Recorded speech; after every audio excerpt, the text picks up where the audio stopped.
Excellent, man. How are you? I'm doing awesome. Very good. To meet you, man. You too, man. You too. Right on. How's the tour been going for you? It's been good. We're actually almost done.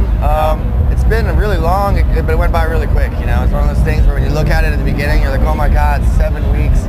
And now it's like there's only like a week and a half left, and it just flew by. It's like summer camp for, it's like punk rock summer camp in a way. You know, it's like this weird traveling circus of stuff. You know. Nice, nice. So what have been some of your favorite towns you've been through? Oh man, it's weird because a lot of the towns, you're not really in a town. You're not in like the city center how you are when you play a club. You're out in the middle of a field that's usually like 15 miles away from anything else. And luckily we got one of those scooters, those like little Vespa things, you know? Yeah. So they're only like $600 used, and that's rad because we can leave the grounds and ride around and stuff. But, every city that's supposed to be cool is always cool, you know. Like when you're near New York, it's cool. Boston. I'm from Baltimore, so we had a day off there, and that was killer. We went to like a Orioles Devil Rays game, and that was cool. Every day, it's like usually either we know somebody there that we haven't seen in a while, which is exciting, or the city is cool, you know what I mean, or something. So it's like it's really every day there's something to look forward to, you know. Right. So any funny scooter stories since you rent or bought that thing and was riding around? Man, it's not really, man. I mean, no wheelies over golf courses. Or no, you know, it only goes like 50 miles an hour max, and I didn't really realize that the limitation of that until I got on the freeway the other day, and it just immediately became the asshole, you know, of traffic, where everyone was just like, vroom, vroom. It was terrifying, and we don't have a license plate on it, and it was just like, I gotta get out of here, you know, and you got pulled over, and then you know, you don't have a license plate, so you're just like, oh fuck, they're gonna take it, and you're just like, I've never taken this out of Warped Tour before, which is a lie, you know. I was like, I didn't realize that scooters were the same as motorcycles, and the guy's just like, just go back, you know. But we haven't had any serious mishaps or anything. Right on. Well, that's a pretty good story in itself.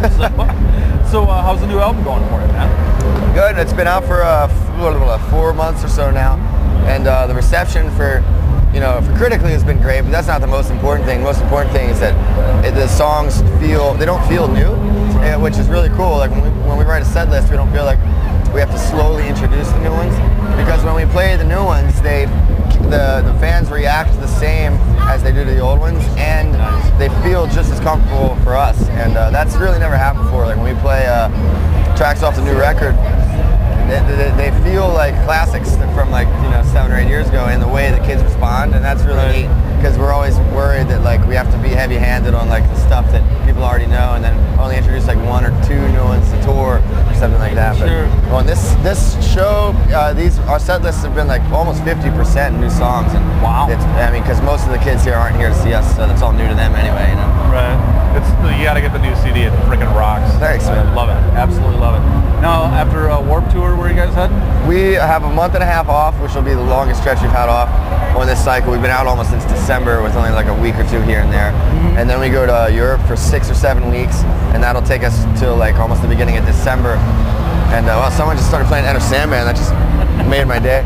But we're gonna go to places we've never been, like Tel Aviv, like Israel, and Greece and stuff, which we've never hit. And then early 2011, we're gonna come do like a 2.5 month just motherfucker of a U.S. run, and just hit everywhere under the sun. So I'm sure we'll be around here somewhere, you know. So you said you're going to Greece? Yeah. Because they actually replay our interviews in Greece. Really? That's killer. Yeah. That's what's up, Greece. We'll be there November 10th or so, or somewhere around then. I don't know. Badass. They're going to take me with them, too. Yeah, he's coming. So I can actually meet everyone that I talk to in Greece. Hi. Love you. Well, cool, man. That's really cool that this gets replayed over there. Really cool. Yeah, it's pretty sweet. It was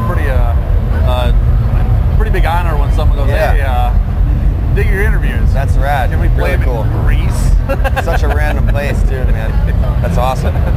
So, well, cool, man. Is there anything else coming up? Like, any other cool stuff for the fans or anything? We're thinking about maybe releasing some sort of a EP in between this record and the next record. That's cool. Just doing it ourselves and impressing it on like a 7-inch and making it limited, and only doing like 1,000 of them, and having it be maybe like 1 new song and a couple covers. This is just an idea that we're kicking around right now, but it doesn't take long for an idea to become like, okay, let's do it, and then just do it, you know. Right.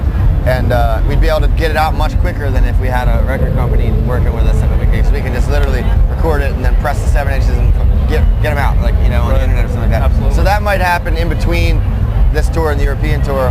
Besides that, just thanks for everyone who gives a shit about us, whether you're a new fan or an old fan. You're all still equally valuable. We really appreciate anyone who cares about us at all, and we'll see you next time we're around. Right on. There's one last question. It's a survey question for the festival. Okay.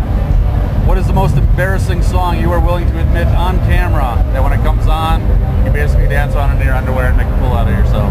Oh man, there's so many that's hard to pick from. I really like a lot of really shitty stuff. Yes.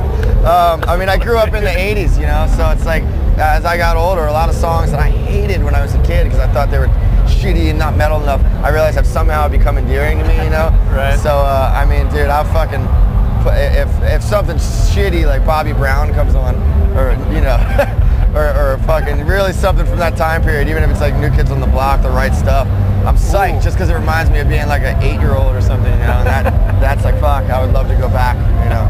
But did I say that on camera? Fuck. That was pretty good. You can say fuck. You can say poop. I can say, if I can say New Kids on the Block, I can say fuck. You know? That's right. They're equally offensive. Yeah, pretty much. New Kids on the Block is like a 5-word swear word. That's right. Something like that. You heard it here first. Yeah. You're like, New Kids on the Block. Right, man, appreciate your time. Thank you, man. You too. Thank you for the opportunity. Totally, man.